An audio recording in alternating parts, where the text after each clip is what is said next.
नमस्कार, DD news पर आप देखना शुरू कर चुके हैं हमारा खास प्रोग्राम। इस वक्त मैं हूं लाल चंद्र सिंह। अगले 1 घंटे में हम देखेंगे कुछ ऐसी खबरें जिन पर चर्चा जरूरी है, और ये चर्चा हम करने वाले हैं अपने संवाददाताओं से और खास मेहमानों के साथ। और आज हम सबसे पहले बात करेंगे कि संसद में जो विपक्ष का अड़ियल रवैया है वो बरकरार है, जिसके चलते दोनों ही सदनों में कामकाज बिल्कुल जो है उसमें बाधा पड़ रही है दोनों सदनों में। हालांकि सरकार किसी तरह से कुछ विधेयकों को जरूर चर्चा कर रही है, पारित करा रही है जो जरूरी विधेयक है। और इसके साथ ही हम ये भी बात करेंगे, जो आज की खास चर्चा होगी, कि संसद में जो ये गतिरोध बरकरार है विपक्ष का, लेकिन एकता पर सवाल उठ रहे हैं। विपक्ष की एकता पर कई ऐसी बातें हैं, चाहे वो महाराष्ट्र से खबरें आ रही हों या फिर विपक्ष जो है उसका संसद में जो रवैया है उसको लेकर भी दिल्ली के अध्यादेश वाला मामला है, एनसीपी के साथ मामला है, इससे कई सवाल उठ रहे हैं। इस पर आज खास चर्चा होगी। और फिर ये भी, इसके बाद हम बात करेंगे कि सपा नेता स्वामी प्रसाद मौर्य ने एक बार फिर से विवादित बयान दिया है। बार बार किसकी शह पर ऐसा बयान देते हैं स्वामी प्रसाद मौर्य, करेंगे इसकी पड़ताल कि सपा की राजनीति आखिर है क्या। और इसके बाद यह भी कि नए जम्मू कश्मीर से एक सुहानी सी हवा आई है, एक अच्छी खबर आई है। 3 दशक से भी ज्यादा के बाद वहां ताजिए का जुलूस निकला जिसमें एलजी भी शामिल हुए। तो इन सभी मुद्दों पर होगी बात, लेकिन शुरुआत करते हैं आज की सबसे बड़ी खबर से जो संसद से है। तो संसद में मणिपुर के मुद्दे पर विपक्ष का अड़ियल रवैया बरकरार है। हंगामे की वजह से संसद के दोनों सदनों की कार्यवाही में आज भी बाधा पड़ रही है। विपक्ष का रवैया जारी है। राज्यसभा में नेता सदन और केंद्रीय मंत्री पीयूष गोयल ने कहा, विपक्ष के मन में है खोट और डर, खुद की पोल खुलने से डरता है विपक्ष। सरकार आज ही इस मुद्दे पर चर्चा के लिए तैयार है। केंद्रीय मंत्री अनुराग सिंह ठाकुर ने कहा, जो लोग मणिपुर घूम कर आए हैं उन्हें संसद में हंगामा करने के बजाय चर्चा करनी चाहिए। विपक्ष के नेता मणिपुर का दौरा करने के बाद वापस आ गए, लेकिन अभी भी चुप्पी साध रखी है और संसद में भी इस मामले पर चर्चा के लिए सहयोग करते हुए नहीं दिख रहे हैं। उधर प्रधानमंत्री नरेंद्र मोदी की आज से एनडीए गठबंधन के सांसदों के समूह के साथ बैठक, लोकसभा चुनाव की रणनीति पर चर्चा होने वाली है। एनडीए सांसदों के साथ पीएम मोदी की बैठकें 10 अगस्त तक चलने वाली हैं और उसी क्रम में आज उत्तर प्रदेश के सांसदों से मुलाकात का कार्यक्रम। और हम आपको बता दें कि अभी जो हमें खबर मिल रही है उसके मुताबिक राज्यसभा में मणिपुर वाले मुद्दे पर एक शॉर्ट ड्यूरेशन डिस्कशन यानी अल्पावधि चर्चा हुई है। केंद्रीय मंत्री अनुराग सिंह ठाकुर ने कहा है कि विपक्षी दल चर्चा से क्यों भाग रहे हैं और जो लोग मणिपुर गए हैं क्या वो वहां से आकर चर्चा में भाग लेंगे क्या। संसद के पहले दिन से ही माननीय प्रधानमंत्री जी ने भी मणिपुर को लेकर देश के सामने अपनी बात रखी और महिलाओं के प्रति बढ़ रहे अपराध, अत्याचार, चाहे वो बंगाल हो, राजस्थान हो, छत्तीसगढ़ हो, बिहार हो या मणिपुर हो, सब पे ही दुख भी जताया और कठोर कदम उठाने के लिए राज्य की सरकारों से भी कहा। अभी पिछले 2 दिनों में आपने देखा कि कुछ विपक्षी दल के सांसद मणिपुर गए। मैंने तो उस दिन भी अनुरोध किया था कि बंगाल भी आइए। मैं भी पिछले कल बंगाल में था। वहां पे महिलाओं के साथ अत्याचार कैसे हुआ, अपराध की घटनाएं कैसे बढ़ी, लेकिन शायद ये विपक्षी दल बंगाल की महिलाओं में, राजस्थान की महिलाओं में, बिहार की महिलाओं में और मणिपुर की महिलाओं में भी भेदभाव कर रहे हैं, उनके अधिकारों में भी भेदभाव कर रहे हैं। तो ये लगातार सवाल पूछा जा रहा है कि विपक्ष वहां से लौट आया लेकिन न कुछ बोल रहा है न चर्चा में हिस्सा ले रहा है। इस बीच खबर यह भी आ रही है कि राज्यसभा में मणिपुर के मुद्दे पर अल्पावधि चर्चा हुई है। क्या अपडेट है इसके बारे में जुड़ रहे हैं अब अपने संवाददाता अनुज यादव से, जो हमारे साथ जुड़ चुके हैं इस खबर पर। अनुज, जो खबर आ रही है कि राज्यसभा में शॉर्ट ड्यूरेशन डिस्कशन, अल्पावधि चर्चा मणिपुर के मुद्दे पर हुई है, सबसे पहले तो उसी के बारे में जानकारी दीजिए। देखिए, सबसे बड़ी बात यही है कि सरकार की तरफ से लगातार प्रयास किए गए हैं कि सदन की कार्यवाही चले, लेकिन जिस तरीके से विपक्ष का रवैया लगातार देखने को मिल रहा है, उसके बाद जो विधायी कार्य हैं वो भी नहीं हो पा रहे हैं और चर्चा भी नहीं हो पा रही है। लेकिन राज्यसभा के अंदर सरकार की तरफ से उस अल्पावधि चर्चा को शुरुआत करने की एक शुरुआत की गई, लेकिन उसके बावजूद भी विपक्ष उसमें कोई भाग लेना नहीं चाहता था। और सबसे बड़ी बात यही है लालचंद्र की आखिर विपक्ष चाहता क्या है। विपक्ष चाहता है कि मणिपुर मामले को लेकर दोनों सदनों के अंदर चर्चा हो। इसको लेकर लोकसभा अध्यक्ष की तरफ से भी और राज्यसभा की बात करें, वहां भी सभापति इस बात को कह चुके हैं कि इस मामले को लेकर सरकार चर्चा कराने को तैयार है। विपक्ष कब चाहता है बताइए, चर्चा कराने को तैयार है। सरकार ने भी आज बार बार इस बात को कहा, लेकिन सबसे बड़ी बात यही है कि अगर सरकार चाहती है तो विपक्ष क्यों हंगामा करता है, क्यों तख्तियां लेकर वेल में आता है। और जब आज राज्यसभा के अंदर सरकार की तरफ से इसकी चर्चा की शुरुआत भी कर दी गई, उसके बावजूद भी विपक्ष के लोग हंगामा क्यों करते रहे। इस बात को लेकर केंद्रीय मंत्री पीयूष गोयल ने भी साफ तौर पर कहा, जो राज्यसभा में सदन के नेता हैं। केंद्रीय मंत्री अनुराग सिंह ठाकुर ने भी कहा कि आपके लोग तो मणिपुर होके आए हैं, तो आकर सदन के अंदर बताइए आपने वहां क्या देखा, आखिर क्यों नहीं आप बताते। आप सदन के बाहर तो आप चर्चा करते हैं, मीडिया के सामने आप बात करते हैं, तो आप आखिर सदन के अंदर चर्चा करने से क्यों बचना चाहते हैं। और सरकार ने अब इस बात को भी कहा कि आज जब ये विपक्ष के सारे लोग अगर आज ये नॉर्थ ईस्ट गए हैं, तो शायद इन लोगों ने अब वो तस्वीर देखी होगी कि पिछले 9 वर्षों के अंदर पूर्वोत्तर के राज्यों में क्या बदलाव आया है।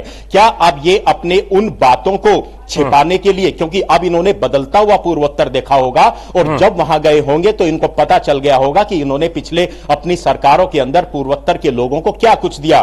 क्या अब ये उस बात से बचना चाहते हैं। दूसरी सबसे बड़ी बात यह है कि आज कई केंद्रीय नेताओं ने, चाहे उसमें संसदीय कार्य मंत्री भी रहे हो, उन्होंने इस बात को भी साफ तौर पर कहा कि जब आप सदन के अंदर चर्चा करना नहीं चाहते हैं तो आप बाहर सड़कों पर धरने प्रदर्शन करते हैं सिर्फ जनता को यह दिखाने के लिए कि वो उनके मुद्दों को उठा रहे हैं। लेकिन कोई भी विधायक कार्य और जनता की आवाज के लिए यह सदन बना हुआ है, राज्यसभा और लोकसभा बनी हुई है, और यहां जो चुने हुए प्रतिनिधि भेजे हैं वो सड़कों पर चर्चा करने के लिए नहीं, वो सदन के लिए, सदन के अंदर चर्चा करने के लिए होते हैं। बिल्कुल, मणिपुर जाकर ये लोग आ चुके हैं, विपक्ष के नेता, वहां पर उन्होंने राज्यपाल को ज्ञापन दिया, लेकिन उसके बाद ना तो प्रेस कॉन्फ्रेंस किया और ना तो सदन में आकर चर्चा कर रहे हैं, तो सवाल तो उठ रहा है। लेकिन इस बीच में एक और बड़ी खबर अनुज, कि प्रधानमंत्री नरेंद्र मोदी ने एनडीए के सांसदों से मुलाकात का सिलसिला शुरू कर दिया है और आज उत्तर प्रदेश के सांसदों से उनकी मुलाकात।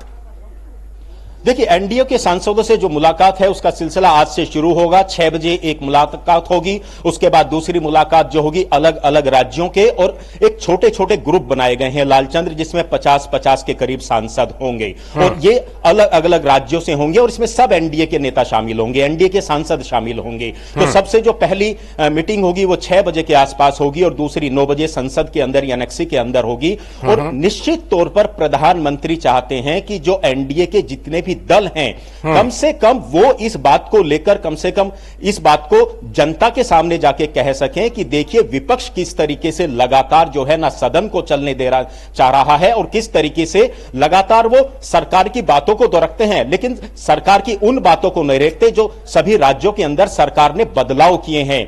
और एनडीए के सांसदों को भी आगे का कम से कम यह पता चल सके कि अगले, क्योंकि अब चुनावी वर्ष होगा, अगले जो साल है लोकसभा के चुनाव भी होंगे, तो एनडीए के सांसदों को भी जनता के बीच में जाकर क्या बातें करनी है और किस तरीके का एक रूप रेखा होगी, उस पर निश्चित तौर पर छोटे छोटे सांसदों के साथ जो है, छोटे छोटे ग्रुप के साथ जो है ये बैठकें आज से शुरू होंगी और ये लगातार चलेंगी। इसमें अलग अलग जो नेता हैं उनको नेता बनाया गया है, जो संयोजक होंगे, जो एनडीए के किसी दल के भी हो सकते हैं, भाजपा के भी हो सकते हैं। तो ये सिलसिला अगले 1 हफ्ते तक लगातार जारी रहेगा लालचंद। और जिस तरह से कि वहां पर हम संसद में देख रहे हैं कि सरकार की कोशिश है कि जो जरूरी विधेयक हैं उनको कम से कम किसी तरह से पारित करा लिया जाए। हालांकि 31 विधेयक सरकार की लिस्ट में थे, लेकिन जरूरी विधेयकों को किसी तरह सरकार पारित करा रही है, चर्चा कर रही है। ऐसे में दिल्ली से जुड़ा हुआ विधेयक भी आने वाला था, आज संभावना थी। क्या अब इसकी संभावना है कि ये कल विधेयक लिया जा सकता है, इस विधेयक को? देखिए, दिल्ली से जुड़ा हुआ जो विधेयक है ये सदन के अंदर आएगा, इसको केंद्रीय संसदीय मंत्री इसको साफ तौर पर कह चुके हैं। ये आज आना था, लेकिन लोकसभा स्पीकर ने जब ये दिल्ली के विधेयक को रखने की बात कही थी तो उन्होंने कहा था कि इसको अगले 10 दिनों के अंदर लेके आया जाएगा। और मुझे लगता है कि ये जो पूरे 10 दिन है उसके अंदर शायद अभी 2 या 3 दिन अभी बचे हुए लालचंद्र, तो मंगलवार या बुधवार को यह विधेयक आएगा। लेकिन सरकार ने स्पष्ट तौर पर कहा है कि यह विधेयक जो है इस सत्र के अंदर लाया जाएगा, जिस पर चर्चा भी होगी और उसको पास कराया जाएगा। जी, बहुत बहुत शुक्रिया अनुज जुड़ने के लिए और खबर पर जानकारी देने के लिए, चर्चा करने के लिए। तो जाहिर सी बात है कि चाहे दिल्ली अध्यादेश से जुड़ा हुआ विधेयक हो या फिर अविश्वास प्रस्ताव है, वो भी आना है तो एक एक करके इन चीजों को जरूर लिया जाएगा। बहरहाल वक्त है एक ब्रेक का, और ब्रेक के बाद जब लौटेंगे तब करेंगे आज की खास चर्चा कि संसद से लेकर बाहर तक जो विपक्षी एकता है उसमें कहां कहां सवाल है, कहां कहां पेच है, क्या क्या दुविधाएं हैं। करेंगे चर्चा, बने रहिए डीडी न्यूज के साथ। सुनती हो, पप्पू मिला था। पप्पू कह रहा था कि जब तक हमारी बिटिया 2 साल की नहीं हो जाती तब तक हम दूसरे बच्चे की प्लानिंग ही नहीं करेंगे। क्यों भाई? क्योंकि 80% मानसिक विकास तो उसका उसी समय होता है, दूसरा भी अभी हो गया तो दोनों पे ध्यान कौन देगा? समझ गए चाचा जी। बच्चों में अंतर उनके विकास और माँ की सेहत के लिए जरूरी है। तब तक कंडोम का इस्तेमाल हर बार। बच्चों में अंतर बनाए उनकी लाइफ बेहतर। स्वागत है ब्रेक के बाद। डीडी न्यूज पर आप देख रहे हैं इस वक्त, और अब बारी आ गई आज की खास चर्चा की। और आज की जो खास चर्चा हम करने वाले हैं वो विपक्ष के अंदर की दुविधा, उनकी समस्या, उनके अंदर जो चुनौतियां हैं उसको लेकर हम करेंगे कि संसद के दोनों सदनों में तो हंगामा उनका लगातार जारी है। विपक्ष के अविश्वास प्रस्ताव स्वीकार होने के बावजूद यह हंगामा किया जा रहा है। मणिपुर को लेकर विपक्ष का हंगामा जारी है। इस बीच सरकार ने कई महत्वपूर्ण बिल संसद से पारित कराया है, लेकिन विपक्ष अड़ा हुआ है। आज भी सदन में कई महत्वपूर्ण बिल गृह मंत्री अमित शाह दिल्ली सेवा बिल लोकसभा में ला सकते हैं, लेकिन अब चर्चा है कि यह विधेयक कल आएगा। राष्ट्रीय राजधानी क्षेत्र दिल्ली सरकार संशोधन विधेयक को लेकर चर्चा भी। पिछले महीने से आम आदमी पार्टी के नेता अरविंद केजरीवाल इस बिल के विरोध में समर्थन जुटाने के लिए कई राज्यों के मुख्यमंत्रियों के अलावा राहुल गांधी और मल्लिकार्जुन खड़गे से भी मिल चुके हैं। विपक्षी दलों के गठबंधन INDIA में केजरीवाल इसी शर्त पर शामिल हुए थे कि कांग्रेस उनके समर्थन में संसद में इस विधेयक पर चर्चा में भाग लेगी। लेकिन कांग्रेस के साथ तो दिक्कत यह है कि वो चर्चा से पहले ही मणिपुर के मुद्दे पर प्रधानमंत्री नरेंद्र मोदी का बयान संसद में चाहती है। तो ऐसे में सवाल ये उठ रहा है कि क्या दिल्ली अध्यादेश बिल की चर्चा से भी कांग्रेस बाहर रहेगी क्या? और अगर ऐसा होता है तो INDIA में पहली खींचतान तो सामने आ जाएगी कांग्रेस और आप के बीच में। उधर महाराष्ट्र में कल पीएम मोदी और एनसीपी नेता शरद पवार एक मंच पर दिख सकते हैं। पीएम को कल पुणे के तिलक स्मारक ट्रस्ट की तरफ से लोकमान्य तिलक राष्ट्रीय पुरस्कार से सम्मानित किया जाएगा। महाविकास अघाड़ी के सदस्यों ने इस बीच शरद पवार को इस सम्मेलन में शामिल नहीं होने के लिए मनाने की कोशिश की। खुद उनके ग्रुप के नेताओं ने उनसे मिलकर ऐसा नहीं करने का अनुरोध किया है। एनसीपी में बगावत के बाद अजित पवार के एनडीए में शामिल होने और शिंदे सरकार में उप मुख्यमंत्री बनने के बाद ये शरद पवार की पीएम से पहली मुलाकात होनी है। उधर पश्चिम बंगाल विधानसभा में मणिपुर पर निंदा प्रस्ताव पर ममता बनर्जी चर्चा में शामिल होंगी, तो जाहिर है कि उन्हें बीजेपी के साथ लेफ्ट और कांग्रेस के विरोध का भी सामना करना पड़ सकता है। सबसे बड़ा सवाल ये कि मुंबई में होने वाले INDIA की बैठक को टाल दिया गया है और कांग्रेस एजेंडा ही नहीं तय कर पा रही है, इसीलिए शायद टाला गया है। ऐसे में जाहिर है कि संसद में INDIA के मंच तले विपक्षी एकता कितनी प्रभावी होगी, इसका अंदाजा आप बिल्कुल लगा सकते हैं। इस पर हम चर्चा करेंगे, लेकिन देखते हैं कि राज्यसभा में सदन के नेता पीयूष गोयल ने कहा कि हम चाहते हैं कि मणिपुर पर चर्चा हो।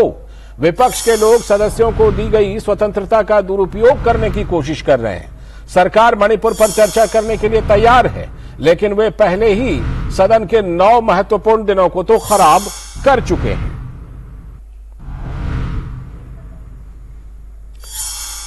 तो देखते हैं कि क्या कुछ पीयूष गोयल ने कहा है।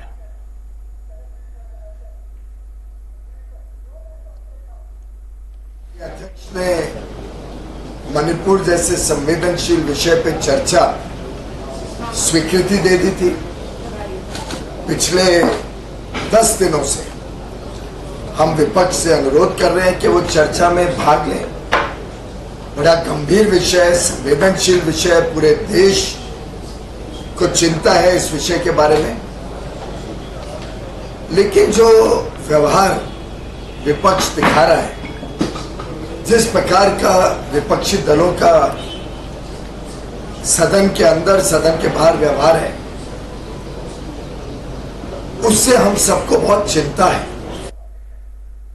तो ये लगातार सवाल उठाया जा रहा है सरकार की तरफ से। आपने सरकार की बात सुनी, अब विपक्ष की बात सुनते हैं कि कांग्रेस नेता और राज्यसभा सांसद रंजीत रंजन ने क्या कुछ कहा है। हम लोग चाहते हैं कि सरकार अपना अहंकार तोड़े और लोकसभा में प्रधानमंत्री आए और नो कॉन्फिडेंस मोशन पे विपक्ष के प्रश्नों का जवाब दे। ये सुरक्षा से जुड़ा हुआ मामला है। और अब हम इसी पर चर्चा की शुरुआत करते हैं। हमारे साथ हमारे सलाहकार संपादक विनोद मिश्र जी जुड़े हुए हैं, अनुजा कपूर जी जुड़ी हुई हैं जो भारतीय जनता पार्टी की प्रवक्ता हैं, संजीव कौशिक जी हैं जो राजनीतिक विश्लेषक हैं, आम आदमी पार्टी के समर्थक भी हैं, और शैलेंद्र मिश्र भी हमारे साथ संसद से जुड़ रहे हैं। मैं शुरुआत करता हूं विनोद जी आपसे। जो दुविधा है, ये दुविधा समय समय पर सामने आ ही जाता है, कभी बिहार से, कभी पश्चिम बंगाल से, कभी अब महाराष्ट्र से शरद पवार जी को लेकर के मनाने की कोशिश हो रही है कि वो मंच साझा ना करें पीएम मोदी के साथ। तो ये जो दुविधा है, और ऊपर से फिर डेट भी टल रहा है। पहले हमने देखा पटना की बैठक के बाद पहले जगह भी बदले, शिमला की जगह बेंगलुरु की तारीख भी बदली, अब जगह मुंबई है तो मुंबई की तारीख पर तारीख आ रही है।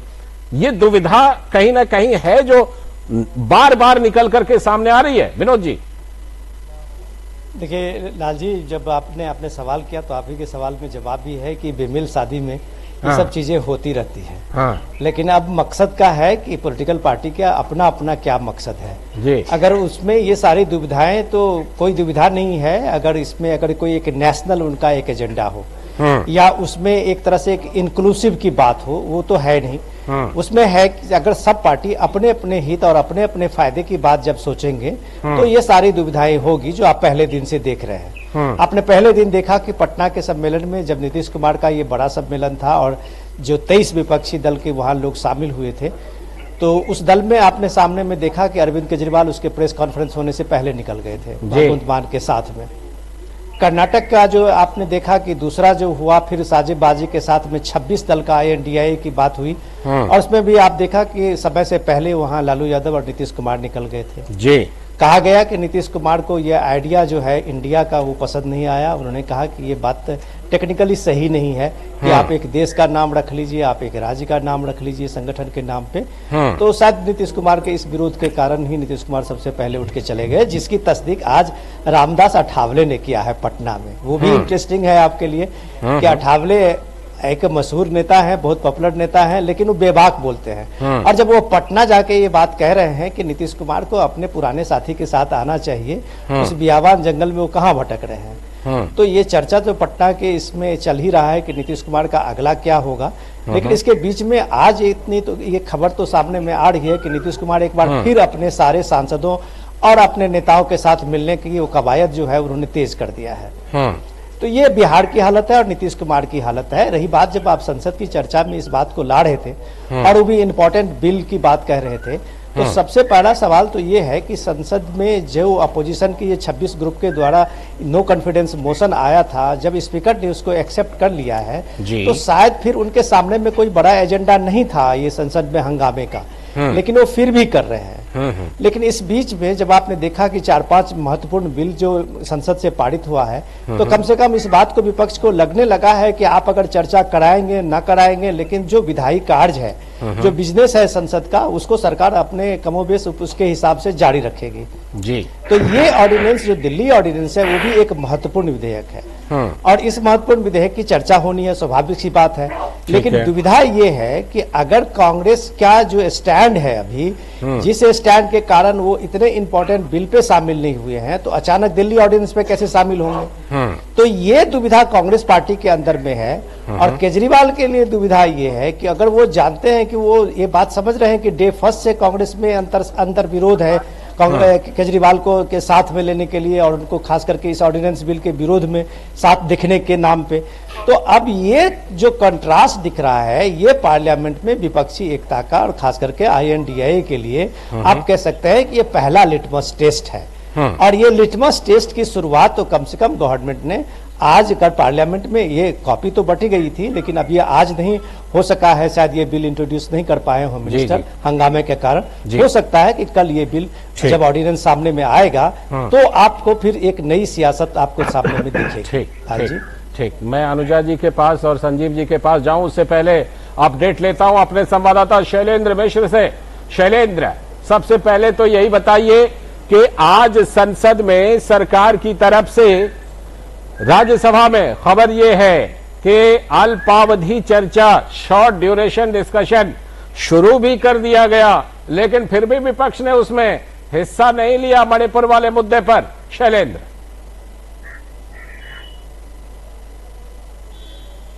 बिल्कुल, दोपहर 2 बजे जैसे ही राज्यसभा की कार्रवाई शुरू हुई, हमने देखा कि अल्पकालिक चर्चा ली गई जिसमें तमाम उत्तर पूर्व के सांसद ने इस चर्चा को प्रस्तावित किया था। और जब हंगामे की वजह से राज्यसभा की कार्रवाई स्थगित करनी पड़ी, पहली बार 2:30 बजे तक, फिर 3:30 बजे तक और फिर बाद में स्थगित कर दी गई। उसके बाद हमने देखा कि राज्यसभा के नेता सदन पीयूष गोयल ने मीडिया से बातचीत की। आजमगढ़ परिषद के जो सांसद जिन्होंने ये प्रस्ताव रखा था अल्पकालिक चर्चा का, वो भी साथ थे और उन्होंने कहा कि केवल सत्ता पक्ष के सांसद नहीं, केवल उत्तर पूर्व के ही कुछ सांसद नहीं, बल्कि तमाम विपक्षी दलों के सांसदों ने इसी नियम के तहत अल्पकालिक चर्चा मांगी थी। और जब उसे स्वीकार करके चर्चा शुरू कराने की कोशिश की गई, तब विपक्षी दलों का जो रवैया था वो देखने लायक था, जिसमें ये स्पष्ट होता है कि वो सिर्फ चर्चा की मांग करते हैं, चर्चा चाहते नहीं। क्योंकि जब चर्चा शुरू हो रही थी तब हंगामे की बजाय उन्हें चर्चा में शामिल होना चाहिए। तो ये दिखाता है कि विपक्षी दलों, कांग्रेस पार्टी और उनके सहयोगियों का रुख क्या है कि मणिपुर पर वो सिर्फ चर्चा की मांग करते हैं जबकि चर्चा नहीं चाहते। और राज्यसभा में ये देखने को मिला दोपहर 2 बजे। और यही हम देख रहे हैं कि सत्ता पक्ष ने आरोप भी लगाया कांग्रेस पार्टी और उसके सहयोगी नेताओं पर कि वो वास्तव में नहीं चाहते कि मणिपुर पर चर्चा हो। बिल्कुल। और आगे मैं आपसे लौटूंगा आपके पास और आपसे जरूर वो जानकारी लूंगा कि दिल्ली पर अध्यादेश वाले विधेयक में क्या कुछ हो रहा है, क्योंकि वहीं पर पेंच फंसा हुआ है। संजीव जी, पेंच वहीं पर फंसा हुआ है। जिस शर्त के साथ गठबंधन में शामिल हुए INDIA को लेकर के, वहां पर पेंच ये फंसा हुआ है कि कांग्रेस ये कहती है कि हम तो संसद के अंदर चर्चा में भाग तभी लेंगे जब PM मोदी मणिपुर पर बयान दे देंगे, और सरकार उससे पहले ही दिल्ली अध्यादेश पर वाला जो विधेयक है उसको लेकर आएगी। तो कांग्रेस अगर नहीं आई चर्चा में तो फिर क्या करेगी आम आदमी पार्टी, क्या करेंगे अरविंद केजरीवाल? संजीव जी, देखिए लालचंद जी, ये उल्टी दिशा में विश्लेषण करने का एक अपना प्रयास है और वही प्रयास यहाँ पर भी किया जा रहा है। मैं सिर्फ ये कह रहा हूँ कि अध्यादेश लाना किसको है, क्या ऐसी बात है कि सत्ताधारी पार्टी को लाना है तो वो लेके आए, उसके बाद में पता चले कि कितने पक्ष में है और कितने विपक्ष में है। वो तो आ जाएगा, आज ही आने वाला था लेकिन शायद कल आ जाएगा। इंतजार किया जाए, वो आने के बाद में पता चल पाएगा कि उस अध्यादेश को पारित कराने के लिए सरकार के पास संख्या बल है या नहीं है। ये देरी हो रही है, जहां ये बताने का प्रयास किया जा रहा है कि किस वजह से विपक्षी पार्टियां बाहर का रास्ता खोज रही हैं, वहां ये क्यों नहीं समझा जा रहा है कि सरकार ये सोच के जल्दी नहीं ला पा रही है क्योंकि उसकी सरकार को पता है कि इस अध्यादेश को औंधे मुंह गिरना है। अच्छा। तो चूंकि भारतीय जनता पार्टी एक ऐसे अपने चेहरे को चाहती है कि वो सुरक्षित रखे जिसपे ज्यादा मणिपुर की ही बात जो लगातार उठ रही है। मणिपुर पर आखिर सारे जगहों पे इतनी सारी बातें हो रही है, एक उंगली पर चोट लग जाने के बाद पर देश के प्रधानमंत्री जी लंबा स्टेटमेंट देते हैं, मन की बात करते करते कहां तक पहुंच जाते हैं। लेकिन क्या स्थिति आन पड़ी कि उनको अध्यादेश तक ये स्पेशल उनके ऊपर अविश्वास प्रस्ताव तक लाने की नौबत आ गई कि आप इस मुद्दे पे बोलिए। ये कौन नहीं चाहता है कि सरकार के पास संख्या बल इतनी है कि अध्यादेश का कोई मतलब नहीं होता है। अध्यादेश लाने का मतलब ही है कि नेता सदन जो उपस्थित हो और वो सामने में उन सारे सवालों का जवाब। आप अविश्वास प्रस्ताव के बारे में कह रहे हैं? जी बिल्कुल। अविश्वास प्रस्ताव की भी बात कर रहा हूं और अध्यादेश के बारे में भी मैं बात कर रहा हूं। पहले अध्यादेश आए उसके बारे में चर्चा हो, फिर पता चले कि कौन किसके साथ है। आप ये जो लगातार यहाँ पे विश्लेषण करने का प्रयास किया जा रहा है कि बटा हुआ है, विपक्षी बटा हुआ है, विपक्ष बटा नहीं है, विपक्ष एकजुट है, विपक्ष अपने मनसे के साथ एक ही प्लेटफॉर्म पे है, बस मौका तो मिले। ये विपक्ष को खानों में बांटने का प्रयास मिलेगा ही, मौका तो मिलेगा ही, आज ही मिलना था, नहीं तो अब कल तो शायद मिल जाएगा। और लेकिन इस बीच में सवाल कई उठ रहे हैं। संजीव जी, आपने सरकार पर सवाल उठाया, सवाल ये भी उठ रहा है कि जब आप सरकार से पूछते हैं कि मणिपुर पर आप चुप क्यों हैं, तो वही सवाल पूछा जाता है कि मणिपुर की याद आप लोगों को भी 2 महीने से भी ज्यादा 2.5 महीने बाद क्यों आई। और ये भी सवाल पूछा जाता है कि वहां गए, वहां पर जाकर के सिर्फ राज्यपाल को ज्ञापन दे आए, कोई प्रेस कॉन्फ्रेंस भी आपने नहीं किया कि वहां आपको क्या पता चला, कुछ तो बताएं, या तो संसद के बाहर ही बताएं या संसद के अंदर। ना बाहर में बोल रहे हैं ना अंदर बोल रहे हैं। मैं आता हूं आपके पास, जवाब दीजिएगा इस पर, लेकिन अनुजा जी के पास पहले मुझे जाना है। अनुजा जी, जिस तरह संजीव जी कह रहे हैं कि भाई सरकार को क्या दिक्कत है, ले आए, चाहे वो अध्यादेश वाला विधेयक हो, अविश्वास प्रस्ताव पर चर्चा हो, लेकर आए तो सही, हम आएंगे।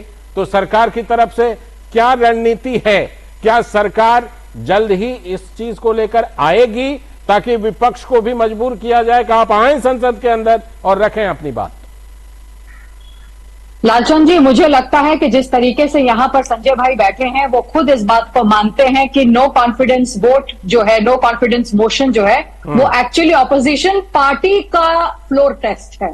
ये इन्होंने अभी बोल दिया, ये इन्होंने ये मान लिया कि ऑपोजिशन पार्टी का फ्लोर टेस्ट है ये। तो लोगों ने कहा था कि इससे ये पता चल जाएगा, इन्होंने बोला, संजय भाई मुझे मौका दीजिए, तो उन्होंने ये बोल दिया इन्होंने कि ये पता तो चले हमारे साथ कौन कौन है। सो ये कितनी बड़ी बात है कि अपने मुंह से कह रहे हैं कि नो कॉन्फिडेंस मोशन इनको इसलिए लाना पड़ा ताकि इनको ये पता चले कि INDI के अंदर कितने लोग फ्लोर टेस्ट के लिए तैयार है। तो हम तो ये कह ही रहे हैं कि आप लोग करिए, 9 दिन आपने खराब कर दिए। पीयूष जी ने बोला, पीयूष गोयल जी बोल चुके हैं कि आपने 9 दिन खराब कर दिया। इसका मतलब आप जानते हैं हर एक सेकंड के अंदर 2.5 लाख आप लोगों के जो टैक्स पेयर का पैसा है वो आप खराब कर चुके हैं। मतलब 144 करोड़ के करीब 144 करोड़ आप लोग आने वाले वक्त में खत्म कर देंगे आपकी इसी इगोइस्टिक अप्रोच की वजह से। मणिपुर कहते हुए चले गए, मणिपुर में आपको कुछ दिखा नहीं। मणिपुर में आपको हर जगह दिखा कि मणिपुर में, जैसे मैंने कहा था कि 82% के करीब वहां पर स्कूलों की अटेंडेंस हो चुकी है। गवर्नमेंट 72% के एम्प्लॉयज वापस आ चुके हैं। और ये वहां जाकर क्या देखते हैं, ये वहां जाकर देखते हैं कि लोग रिलीफ कैंप्स में पड़े हैं। तो रिलीफ कैंप्स में तो होते हैं लोग जब इस तरह की पोजीशन होती है ताकि आर्मी उनको प्रोटेक्ट कर सके। अब आप बताइए 9000 ट्रक्स जो है वो असम राइफल्स के जो लोग हैं, इंडियन आर्मी उनको प्रोटेक्ट करते हुए सारे इसेंशियल्स लेकर हुए आ रही है। सिचुएशन यहाँ पर इंफ्रास्ट्रक्चर की भी है जिसके अंदर 718 हम लोगों ने चिन्हित कर लिए हैं बायोमेट्रिक्स के हिसाब से। CBI की जांच चालू हो चुकी है। सेंटर ने सुप्रीम कोर्ट को यह कह दिया है कि इसी तरीके की वजह से, क्योंकि ये अपोजिशन के जिस तरीके के कांड है ना, जैसे राहुल गांधी अभी गए और वहां जाके जले पर नमक छिड़क कर आए, अब ये सारे चले गए हैं जले पर नमक छिड़क कर आए। इनके पास कंसोलिडेटिव सर कुछ नहीं है। और जहां तक रही ऑर्डिनेंस की बात, जब ये ऑर्डिनेंस की बात करते हैं, जब सेंटर सारा कुछ इनके लिए देख रहा है, जब हर समय इनका सेंटर की तरफ इनको मुंह करना है, चाहे वो शुरुआत से कोविड में वैक्सीनेशन से लेकर, राशन से लेकर, दवाइयों तक लेकर, ऑक्सीजन बेड से लेकर, अब में फ्लड से रिलेटेड लेकर, इन्होंने कुछ नहीं करना, सब कुछ हम लोगों को करना है। तो फिर ऑर्डिनेंस में इनकी जरूरत क्या है? दिल्ली में सीएम की फिर जरूरत क्या है? मुझे भी ये समझ में नहीं आ रहा। ये जो विधानसभा में विधानसभा का जो ये बात करते हैं कि हम सीएम हैं, तो सीएम में होकर इन्होंने 170 करोड़ का घर बनाने के अलावा इन्होंने और क्या किया अभी तक? इन्होंने जवाब लूंगा मैं, शराबों में घोटाले कराने के अलावा और क्या किया अभी तक? जी आपके पास लौटता हूं, इस पर जवाब संजीव जी आपके पास आऊंगा मैं जवाब लेने के लिए। पहले जरा शैलेंद्र के पास जाने दीजिए मुझे। शैलेंद्र, जिस तरह से दिल्ली अध्यादेश वाले विधेयक की चर्चा बहुत ज्यादा है, आज संभावना थी कि आज वो विधेयक आ सकती थी, लेकिन अब ऐसी खबर है कि कल वो विधेयक आ सकती है। संजीव जी जैसा कह रहे थे कि भाई सरकार लेकर आए तो सही, हम दिखाएंगे कि संख्या बल हमारे साथ है। लेकिन जैसे YSRCP जैसे दलों ने इस पर एनडीए का साथ दिया है, सरकार का साथ दिया है, लगता है कि संख्या बल के मामले में संजीव जी का दावे में कुछ दम है क्या?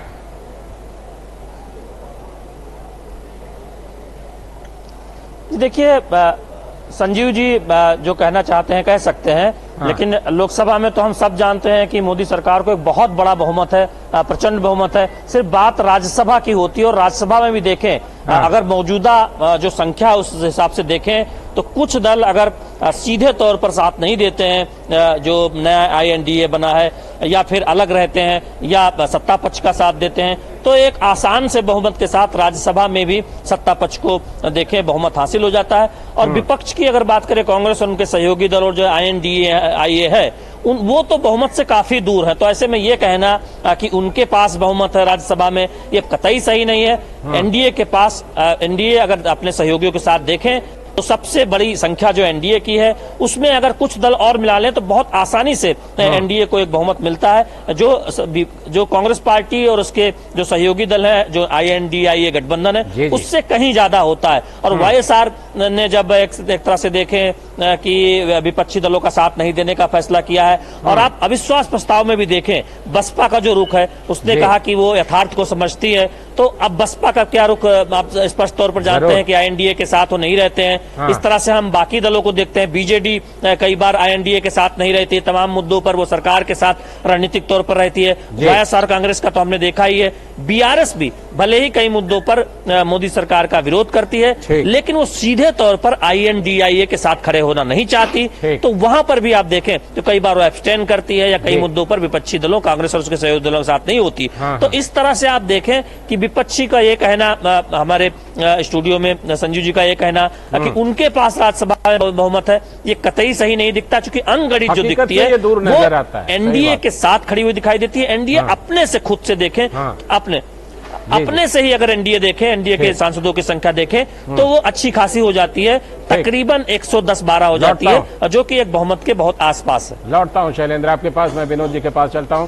विनोद जी, आप एक तो ये बात की जो हम चर्चा कर रहे हैं, दिल्ली अध्यादेश वाला बड़ा फोकस में है, और ये है भी और रहना भी चाहिए शायद। दूसरी बात ये कि क्या घबराहट है अगर शरद पवार जी PM मोदी के साथ एक मंच साझा करने वाले हैं, तो उसको लेकर इतनी ज्यादा बेचैनी क्यों, इतनी ज्यादा घबराहट क्यों? कहीं ऐसी आशंका तो नहीं है कि जो बची खुची एनसीपी है वो भी कहीं एनडीए की तरफ रुख ना कर ले? लाल जी, आपका जवाब देने से पहले मैं संजीव जी की चिंता को मैं थोड़ा सी समझता हूँ। उनका जो विश्वास है वो इस पे कायम है कि खुद केजरीवाल जी ने कहा था कि हमने 9,500 किलोमीटर दूरी तय करके कम से कम 3 महीने के समय उन्होंने सिर्फ यही काम किया है। दिल्ली अध्यादेश के विरोध में उन्होंने विपक्ष के सारे CM से मुलाकात करके उन्होंने अपने लिए एक ये बनाने की कोशिश की थी। तो उन्होंने कहा था कि हमने लगभग 9,500 किलोमीटर, ऐसा ही उन्होंने शायद कहा था, कि उस दूरी तय करके इस विपक्षी एकता को एक सार्थक प्रयास में लाया है जी। तो अब तो पहले ये सवाल सबसे इम्पोर्टेंट ये था कि विपक्षी एकता केजरीवाल की ये विपक्षी एकता है, या नीतीश कुमार की विपक्षी एकता है, या फिर कांग्रेस की विपक्षी एकता है, जिसको सबको लेके वो कर्नाटक चले गए थे। ये तो अब ये तीनों लोग तय करेंगे कि ये जो एजेंडा है उसमें एजेंडा में नेतृत्व किसका है। रही बात अब दिक्कत क्या है, जो आप शरद पवार के साथ बात कर रहे थे कि उसपे आप देखिए कि 1 तारीख को प्रधानमंत्री मोदी को जो वहाँ का तिलक राष्ट्रीय सम्मान पुरस्कार है वो मिलना है, और जाहिर सी बात है कि वहाँ सम्मान का, वो संस्था का वो सबसे बड़ा सम्मान है, राष्ट्रीय स्तर पे उस सम्मान की चर्चा होती है। तो वो सम्मान प्राइम मिनिस्टर मोदी को मिलना है, लेकिन चीफ जो वहाँ पे वह जो गेस्ट है, उस गेस्ट के रूप में शरद पवार है। तो जाहिर सी बात है कि जब ये परसेप्शन की सियासत जब लोग कर रहे हैं, उसमें उन लोगों को, महाविकास अघाड़ी को, तो ये बात लगता है कि अभी जो एनसीपी में विद्रोह हुआ था और उसके एक गुट के अजीत पवार दावा करके और यहाँ CM बन गए हैं, एनडीए में शामिल हो गए हैं, तो जाहिर सी बात है जब शरद पवार और प्राइम मिनिस्टर मोदी जब एक मंच पे दिखेंगे तो वो एक मैसेज तो जरूर जाएगा कि शायद क्या शरद पवार आने वाले समय में एनडीए का हिस्सा बन गए हैं। और शरद पवार खुद एक MP हैं, और अगर कल इन्हीं को संजीव जी को बेहतर बताएंगे कि अगर दिल्ली वोटिंग पे चर्चा हो, ऑर्डिनेंस पे चर्चा हो और वोटिंग की बात हो तो खुद शरद पवार नहीं होंगे उसमें, फिर वो क्या करेंगे? तो इसी बात को मनाने के लिए वहाँ सारे जो एनसीपी के भी जो ग्रुप शरद पवार के, उन्होंने भी शरद पवार से मुलाकात की है। शिवसेना उद्धव ने तो एक तरह से आप तल्ख टिप्पणी भी की है कि शरद पवार की अपनी स्टाइल है, एनडीए में भी दिखते हैं और यूपीए में भी दिखते हैं, INDA में भी दिखते हैं। बिल्कुल। तो ये सारी चीजें जो हो रही है वो इतना कॉन्ट्राडिक्शन है। जो आप अगर पश्चिम बंगाल जाएंगे तो वो कॉन्ट्राडिक्शन और आपको साफ दिखेगा। पश्चिम बंगाल में आप देखिए कि पश्चिम कोलकाता के बंगाल असेंबली ने आज मणिपुर पे निंदा प्रस्ताव लाया। अब उस निंदा प्रस्ताव की चर्चा ममता बनर्जी खुद ले रही है। क्या एक स्टेट की विधानसभा दूसरे स्टेट की विधानसभा की चर्चा अपने यहाँ कर सकती है? क्या अपने आप में विडंबना है। जबकि सुप्रीम कोर्ट में देखिए कि ऑलरेडी ये मामला चल रहा है, सुप्रीम कोर्ट में आज भी उसकी सुनवाई हुई है, लेकिन ममता बनर्जी का स्टाइल है कि वहां सुन रहे हैं। लेकिन उनका अपोजिशन में खड़ा हुआ जो विपक्ष है, चाहे सीपीएम है या कांग्रेस है या बीजेपी है, वो ममता बनर्जी को अपने बंगाल की हिंसा के चर्चा में ले आना चाहती है। तो ये सारे कॉन्ट्राडिक्शन के बीच में जो ये विपक्षी एकता को संजीव जी कह रहे थे ये चट्टानी एकता है, उस एकता को आप समझ सकते हैं कि इतनी तस्वीर आपके सामने कई जगह से दरकती हुई नजर आ रही है। बिल्कुल, मैं संजीव जी के पास ही सीधा चलता हूँ। संजीव जी, सवालों का एक तो जवाब दीजिए। दूसरी बात ये कि पहले कांग्रेस ने बड़ा असमंजस दिखाया, अब चर्चा को लेकर भी कहीं ना कहीं असमंजस है अभी भी कांग्रेस के अंदर, ऐसा लग रहा है। संजीव जी, लालचंद जी, दो बातें इसमें खुल के आई अभी तक के विश्लेषण में। पहली बात तो ये कि अरविंद केजरीवाल ने 9000 की यात्रा की, कहाँ यात्रा की, कहाँ किन मुख्यमंत्रियों से उन्होंने मुलाकात की। इंडिया का प्रतिनिधित्व कौन करेगा? केजरीवाल साहब करेंगे, कांग्रेस पार्टी करेगी या नीतीश कुमार करेंगे? इससे राज्यसभा में बहुमत का कुछ लेना देना नहीं। लोकसभा में भारतीय जनता पार्टी बहुमत में है, कहने कोई गुरेज नहीं है, राज्यसभा में बहुमत में नहीं है। अभी यहाँ विश्लेषण करने वाले ये विश्लेषण कर सकते हैं कि 120 चाहिए, 12 के करीब में हो गए तो 8 इधर से आ जाएंगे तो हो जाएगा। तो दादी की मूछें होती तो दादाजी कहते, वो बात की बात है, उस पर हम ज्यादा नहीं जाना चाहेंगे। दूसरी बात, जो लगातार मणिपुर के बारे में चर्चा करने का प्रयास किया जा रहा है, मणिपुर से जो सरकार भागती हुई दिखाई दे रही है, उल्टा विपक्षी पार्टियों के ऊपर ये आरोप लगा रही है। सवाल जो वाजिब है, क्या ये सवाल पूछे नहीं जाने चाहिए हिंदुस्तान के एक आम नागरिक होने के नाते? या क्या मेरे जहन में ये बात नहीं आ सकती कि क्या पिछले 2 महीनों से लगातार 3 महीनों से मणिपुर में 10,000 से ज्यादा पुलिस बल की तैनाती रही, राज्य सरकार की तैनाती रही, केंद्रीय बल की तैनाती केंद्र सरकार के द्वारा रही, फिर भी वहां से 4,500 से ज्यादा हथियार लूट लिए गए। कैसे लूट लिए गए? 6.5 लाख से ज्यादा गोलियों की लूट हो गई। कैसे लूट हो गई? 150 से ज्यादा लोग मारे गए। कैसे मारे गए? 10,000 से ज्यादा लोग पलायन कर गए। कैसे पलायन कर गए? क्या इन सब चीजों के चर्चा नहीं होगी क्या? और इन्हीं सब बातों के चर्चा, और वो जो सरकार तो चर्चा शुरू तक कर चुकी आज राज्यसभा में, वो शुरू करने दीजिए। लेकिन मूल बात यह है कि जब इसके बारे में चर्चा की जा रही है तो विश्लेषण करने वाले ये भी कह रहे हैं कि राजस्थान की बात कर लो, किसी और स्टेट की बात कर लो, सारे स्टेट की बात हो रही है। हम सिर्फ इतना कहना चाहते हैं, कहीं भी चाहते हैं कि पश्चिम बंगाल में अगर ऐसी घटना घटी है तो उसकी चर्चा ना हो, राजस्थान की घटना की चर्चा ना हो। कैसे नहीं हो? आप कीजिए ना, कोई मना थोड़ी कर रहा है। लेकिन जिस वक्त जिस घटना के बारे में चर्चा की जा रही है, उस घटना के बारे में तुलना करके बताया जा रहा है। इससे पहले वहां हुआ था तब कहां थे, अभी हैं तो अभी आ गए आप। सवाल यह है कि जो डबल इंजन सरकार की दम्भ भरी जाती थी कि जो राज्य में सरकार है, यदि केंद्र की सरकार की ही वहां पे भी सरकार बने तो डबल इंजन सरकार डबल सवालों पर अब अनुजा जी का जवाब लेता हूँ हिंदुस्तान के लोगों को। ठीक है, अनुजा जी दीजिए जवाब। संजीव कौशिक ने जो सवाल उठाए संजीव जी ने। संजीव जी के कोई सवाल है ही नहीं। एक्चुअली INDIA बहुत ज्यादा खुद ही बहुत ही ज्यादा कंफ्यूज्ड INDIA है। इनके सवाल कुछ है ही नहीं। अगर इनके सवाल होते तो ये वहां जाकर, जब मणिपुर में गए थे तो ये वहां जाकर ये दिखाते कि हम सब लोग कुछ करने आए हैं आपके लिए। वहां जाकर भी हमसे ही बात कर रहे हैं, वहां जाकर भी गवर्नर को जाकर बहुत हैप्पी बात कर रहे हैं, आप गवर्नर जी बहुत अच्छी हो। अब मुझे समझ नहीं आया, मतलब कि करने क्या गए थे? फोटो ऑप करने गए थे? क्या करने गए थे? अरे आपकी चर्चा करनी थी तो करते पार्लियामेंट में। हम तो 10 बार बोल चुके हैं पार्लियामेंट में करो चर्चा, भाग जाते हो। अरे आप लालचंद जी, आप समझो इनकी ऑप्टिक्स समझो, इनको डर अपना ही है। मैंने क्या कहा, आप हमेशा याद रखना, नो कॉन्फिडेंस मोशन इनके अपने खिलाफ। ये अपने लिए देख रहे हैं। इनका मणिपुर से कोई लेना देना नहीं है। मणिपुर हमारी जगह है, मणिपुर हमारा बच्चा है। मणिपुर को सेंटर अच्छी तरह से देख रही है, उसे वापस भी पूरी तरीके से रिहेबिलिटेट और रिजॉल्व करेगी।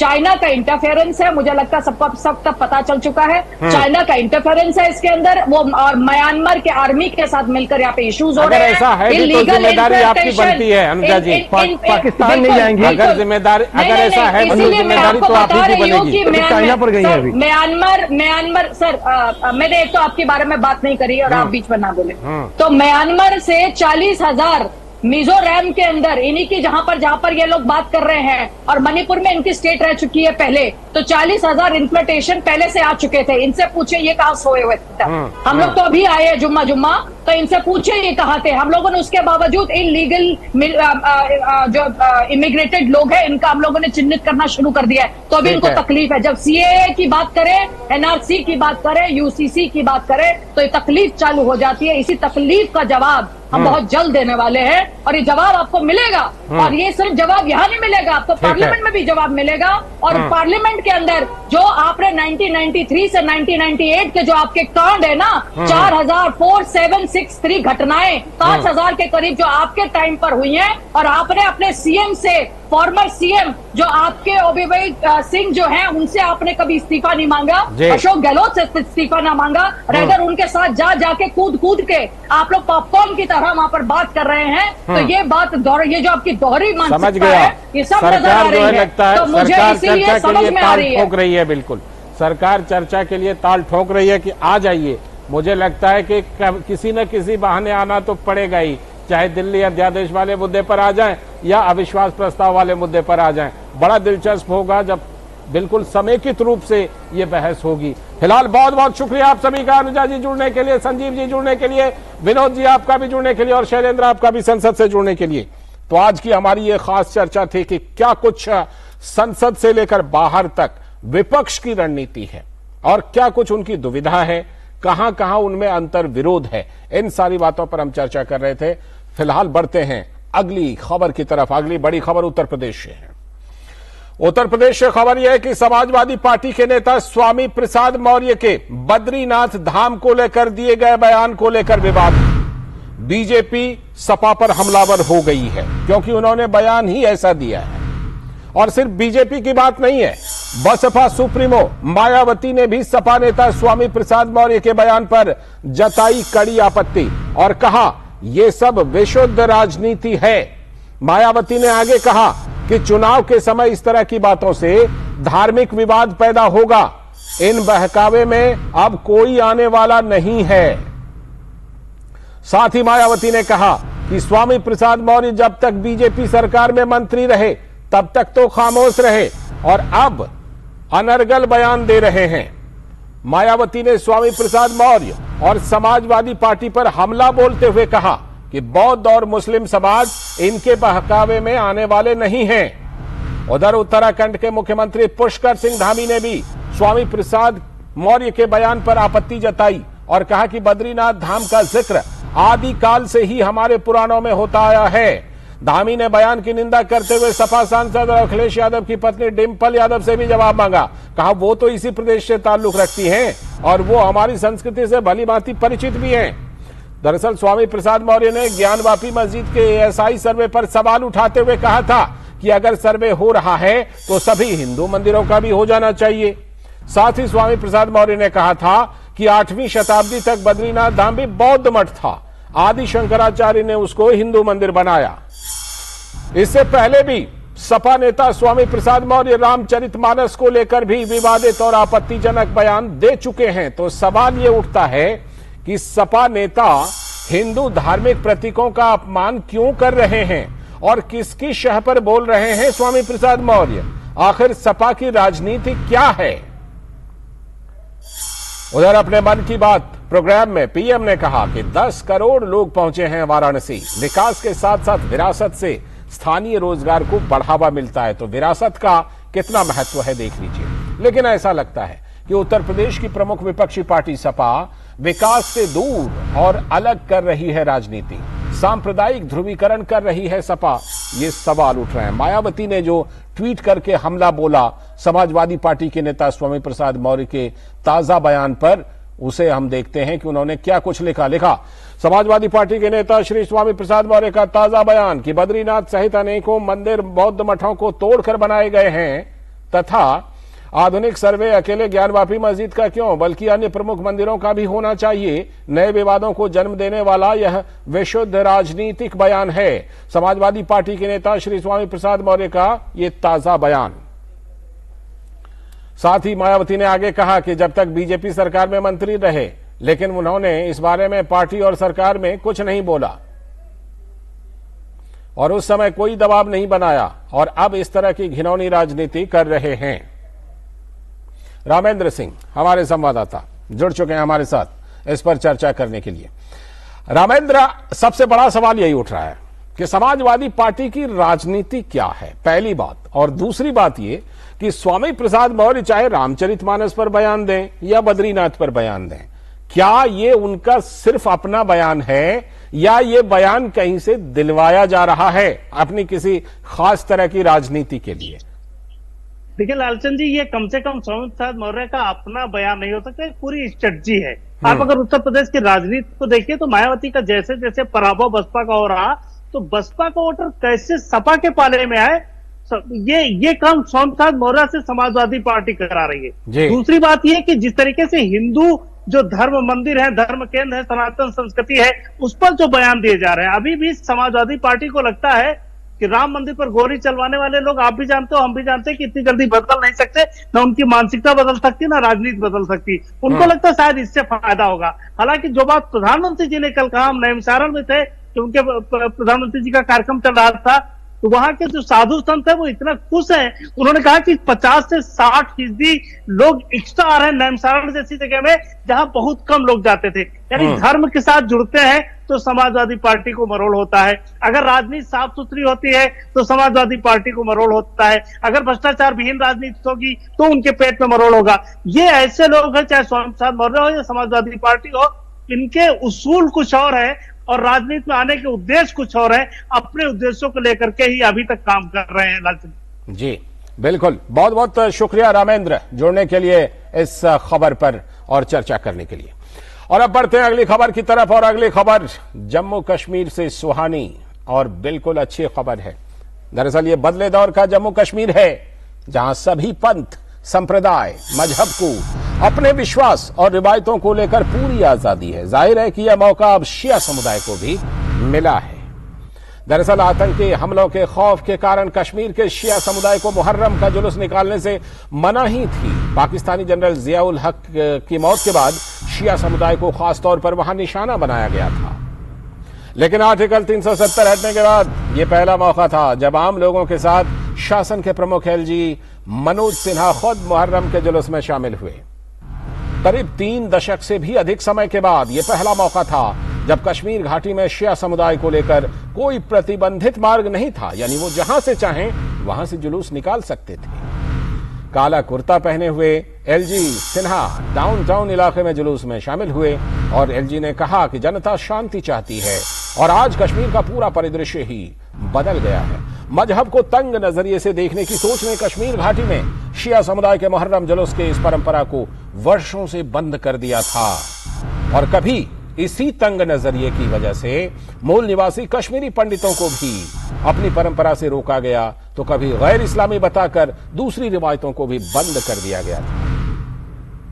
भारत के पड़ोसी देश पाकिस्तान में शिया समुदाय आतंकी और कट्टरपंथी संगठनों के निशाने पर रहे हैं और हजारों लोगों की हत्या हुई है, आज भी हो रही है। पाकिस्तान की इसी कट्टरता को कश्मीर घाटी में भी व्यवहार में लाया गया था और हुक्मरान सरेंडर करते हुए अभी तक नजर आते रहते थे। लेकिन ये बदले दौर का कश्मीर है जहां चीजें नैरेटिव से तय नहीं होती। अल्पसंख्यकवाद और तुष्टीकरण को लेकर कश्मीर को कुछ परिवारों के रहम पर पहले छोड़ दिया गया था, लेकिन आज सामाजिक भागीदारी वाले जम्मू कश्मीर में सबका साथ, सबका विकास, सबके विश्वास और सबका प्रयास से जम्मू कश्मीर आगे बढ़ रहा है। हमारे साथ रमा त्यागी हमारी संवाददाता जुड़ चुकी हैं और साथ में सलाहकार संपादक हमारे विनोद मिश्र जी भी जुड़ चुके हैं इस खबर पर चर्चा करने के लिए। मैं पहले रमा से अपडेट ले लेता हूं। रमा, बिल्कुल बदला बदला सा नजर आया करीब 3 दशक से भी ज्यादा समय के बाद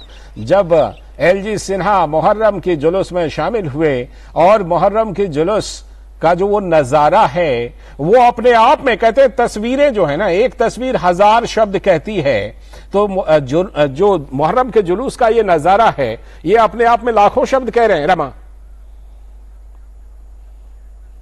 बिल्कुल, ये जो तस्वीरें हैं, ये दृश्य है, यही अपने आप में बताने के लिए काफी है कि कितना बड़ा एक बदलाव आया है एक 3 दशक के बाद। और इस बदलाव को सिर्फ एक जो सियासी सोच थी उसकी वजह से नहीं होने दिया जा रहा था। जो यहाँ पर एक राजनीति करने का एक जो खाका तैयार किया गया था विभिन्न दलों के द्वारा जिसे कहते हैं, वो यहाँ पर हावी था। चाहे हम परिवारवाद की बात करें, चाहे हम अन्य बातों की ओर जाएं, जिस तरह से आतंकवाद यहाँ पर था, जिस तरह से यहाँ पर जो सेपरेटिज्म यहाँ पर था, और उसे जो बल देने में जो कई यहाँ की सियासी राजदान थे वो यहाँ पर काबिज थे, और उनकी वजह से जो बहुत सारी चीजें थी नहीं हो पा रही थी। अब देखिए 34 साल के बाद, 35 साल के बाद इस तरह का जुलूस निकलता है, शांतिपूर्ण तरीके से निकलता है, और सुन्नी कम्युनिटी के लोग भी इसमें शामिल होते हैं। राज्यपाल, पहली बार ऐसा हुआ है कि कोई राज्यपाल इस तरह के प्रोसेशन में शामिल हुए हैं। वहां पर उन्होंने जलपान का वितरण भी किया,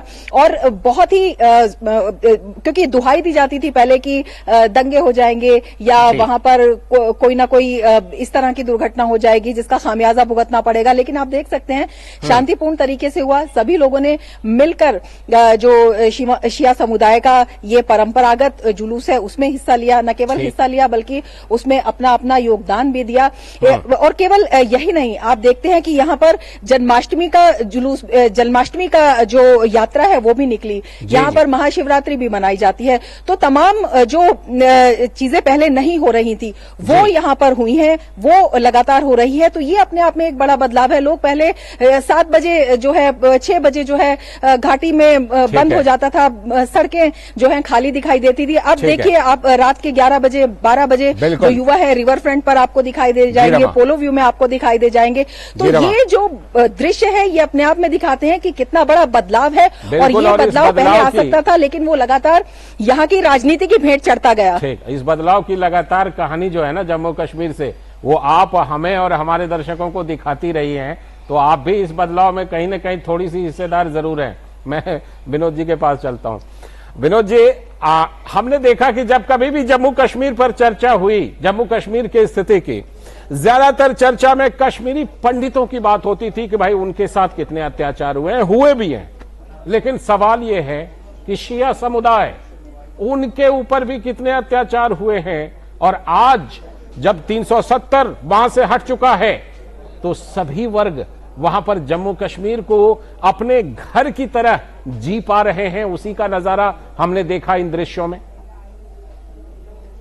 लालजी, जब आप बात करते हैं नया कश्मीर के, जब आप बात करते हैं कि नए दौर के कश्मीर के, तो आपको इस बात को समझना पड़ेगा कि ये कश्मीर का जो नया कश्मीर है और बदलाव के जो 4 साल हैं, उसकी पहली लड़ाई जो थी उस नैरेटिव से थी। जी, जिस नैरेटिव्स को लेके ये आर्टिकल 370 हुए या 35A को लागू किया गया था, उस नैरेटिव्स का आपको याद होगा कि जब नैरेटिव्स की हुई थी, संसद में जब चर्चा हुई थी, तो संसद के अंदर और बाहर तर्क यही दिए जा रहे थे कि एक मुस्लिम जो अल्पसंख्यक का ये देश में, अगर मुस्लिम अल्पसंख्यक का एक राज्य में कुछ उनको अधिकार है तो इसमें बीजेपी को इतनी दिक्कत क्यों है।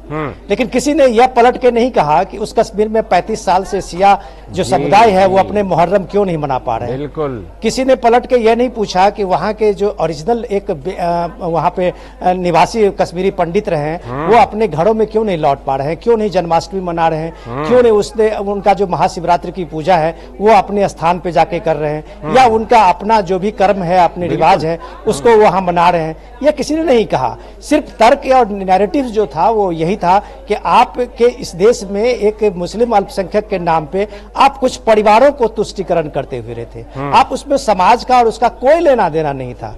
अगर आप ये अलगाववादी बात आप करते हैं तो उसमें भी वही चेहरे थे, और जब आप मेन स्ट्रीम की बात करते हैं तो उसमें भी वही कुछ परिवार थे। तो ये कुछ परिवारों का जो आपस का ये उसमें गठजोड़ था कि आप सोचिए कि कश्मीर में रहते हुए जो इतने पुरानी कम्युनिटी सिया समुदाय के लोग एक जुलूस नहीं निकाल पा रहे थे। पहला उसका उदाहरण जब सामने में देखा कि कितना बड़ा वो ये हुआ था कि जब उसमें जनरल जियाउल के हक की मौत हुई थी 80 के दशक में, आपको याद होगा, और सिया के कुछ लोगों ने वहां पे जुलूस निकालने की कोशिश की, तो उसमें वहां आतंकियों ने फायर किया और कई लोगों की जानें हलाक हो गई थी। तो उसके बाद सरकार ने एक तरह से ये कहा कि इसमें सुन्नी कम्युनिटी के लोग हैं, उनको शायद ये चीजें पसंद नहीं है और इसलिए आतंकी हमले इस पे ये हो रहे हैं। लेकिन सबसे जो इंपॉर्टेंट चीज ये हुआ, जो मनोज सिन्हा उसमें शामिल हुए, ये फारूक अब्दुल्ला, उमर अब्दुल्ला, महबूबा मुफ्ती, इनको दिखना चाहिए कि जिस कश्मीरियत की बात कह के वो जब दिल्ली में आती है तो ये और जब वो कलकत्ता जाती हैं और जब कहा चाहे वो कर्नाटक जाए और जहां भी कहीं जाती हैं तो कश्मीरियत की बात करती हैं। तो ये कश्मीरियत उनके डिक्शनरी में कश्मीर में क्यों नहीं होता है कि कम से कम अपने ही कम्युनिटी के एक दूसरे मानने वाले, विश्वास के मानने वाले लोग हैं, उनको भी एक अधिकार मिले, अपनी धार्मिक आजादी का से अपनी परंपरा को बनाने का उसको आजादी मिले। तो ये कश्मीरियत वहां क्यों नहीं उनको दिखती है? तो आप कह सकते हैं कि वो नैरेटिव का दौर खत्म हुआ है। ये सामाजिक भागीदारी का जम्मू कश्मीर है, जिसने हर को जो आजादी जिसकी बात कहते थे वो आज आजादी मिली है। और असली कश्मीरियत जो है वो अब सामने आ पा रही है, असली कश्मीरियत सामने दिख रही है। बहुत बहुत शुक्रिया विनोद जी जुड़ने के लिए, और रमा आपका भी चर्चा में शामिल होने के लिए और जुड़ने के लिए। और इसी के साथ आज के इस वक्त में इतना ही। पूरी टीम को दीजिए अनुमति, कल फिर इसी वक्त हम लेकर हाजिर होंगे प्रोग्राम इस वक्त। और इस बीच डीडी न्यूज पर खबरों और कार्यक्रमों का सिलसिला लगातार जारी है। नमस्कार।